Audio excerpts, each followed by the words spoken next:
Vamos a ver una pequeña demostración de cómo se ve esto con señales un poco más complejas, ¿verdad?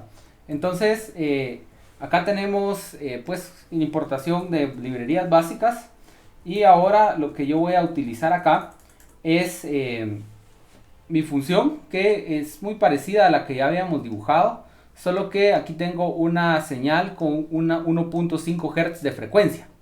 Entonces, yo encuentro, primero tengo que encontrar el periodo de esta función, ¿verdad? Entonces, este tiene periodo de un segundo y este tiene periodo de de un tercio, ¿verdad? Porque, pues, 1.5 segundos, o sea, 4 tercios. Y entonces acá yo voy a tener que tener por lo menos un periodo de 2 para poder cubrirlo. Porque aquí ya cuando tenemos 2, aquí tendríamos 6pi, que es lo mismo que 3pi. Y cuando tenemos 2 acá, vamos a tener pues 4pi, que ya regresa a lo mismo. Ahora, si fuera el periodo de 1, aquí tendría 2pi, este sí regresa al mismo valor, pero este regresa a 3pi, que llegaría a ser menos 1. O sea, no regresaría al mismo valor, no ha cumplido un periodo completo.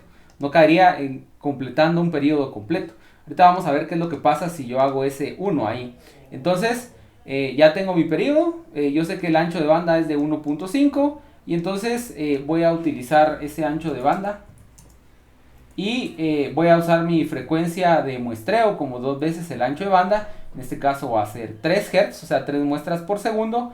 Y entonces aquí ya podemos sacar el total del número de muestras. Aquí está.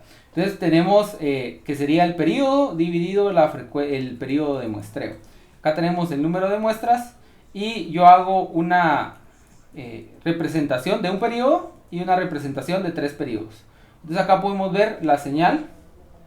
Aquí tenemos el número de muestras, que son 6, y ahí podemos ver la señal, ¿verdad?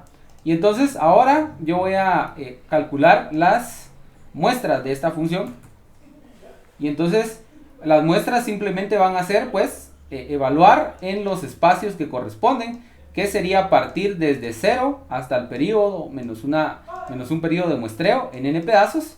Y aquí ya tenemos las muestras, ¿verdad? Entonces acá vemos los puntos donde calculamos las muestras para mi función original. Ahora ya vamos a calcular la transformada discreta de Fourier.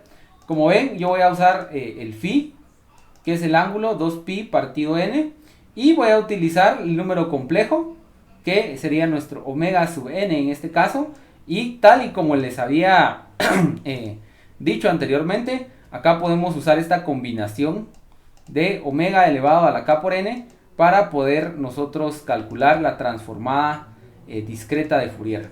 Y entonces aquí vamos a dibujar las frecuencias en el espacio, vamos a calcular su parte real, su parte imaginaria, también vamos a calcular el espectro de potencia, y si nosotros lo dibujamos obtenemos este resultado, ¿verdad? El que nos interesa a nosotros, como ya vimos, es el que va desde 0 hasta 2 en nuestro caso, ¿verdad?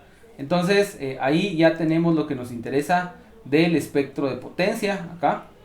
Y entonces ahora lo que vamos a hacer es que vamos a hacer la aproximación o la interpretación o la representación aproximada, ¿verdad?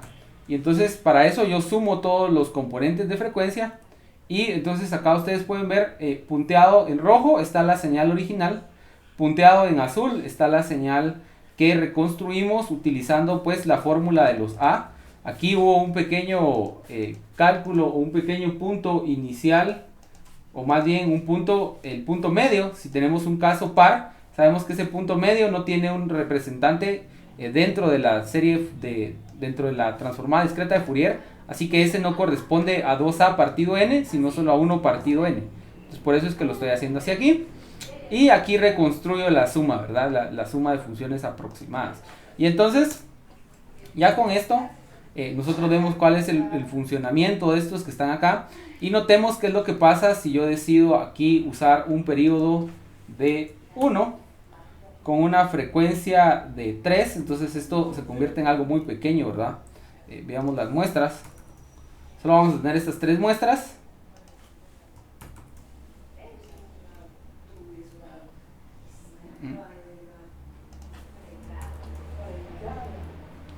Y observen lo que sucedió. Entonces la aproximación es muy mala. Y de hecho acá no tenemos razones para pensar o no hay razones por las cuales no vaya a quedar así de mala, porque nuestra función no está cumpliendo con un periodo completo, es decir, ni siquiera estamos tomando el periodo completo de la función. Entonces acá se van a presentar algunos resultados o más bien algunas situaciones.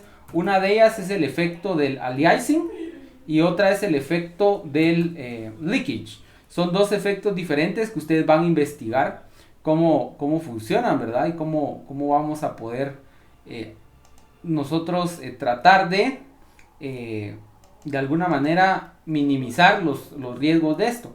Acá nosotros yo voy a probar aquí con otra función que no es necesariamente una función compuesta por armónicos,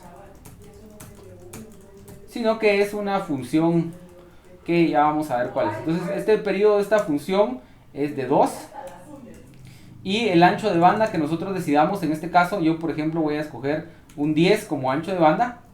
Entonces aquí está la función, es un pulso cuadrado, ¿verdad? Y yo decido,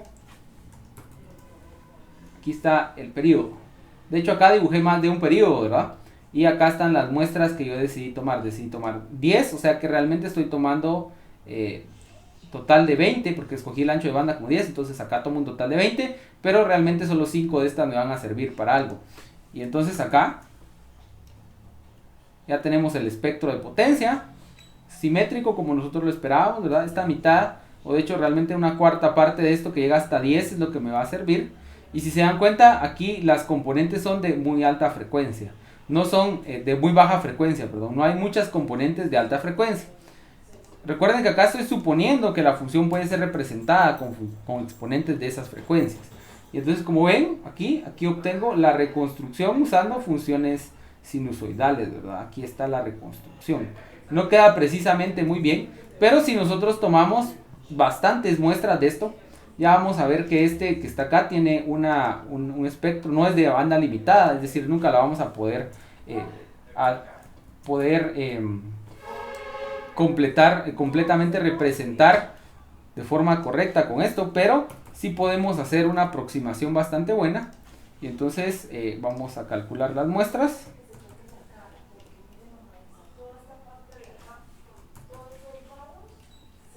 Aquí está el espectro de potencia. Y aquí tenemos la representación. Como ven, está aquí algo como muy relacionado a el efecto que teníamos con el fenómeno de Gibbs, porque esencialmente estamos usando series de Fourier para realizar aproximaciones, ¿verdad?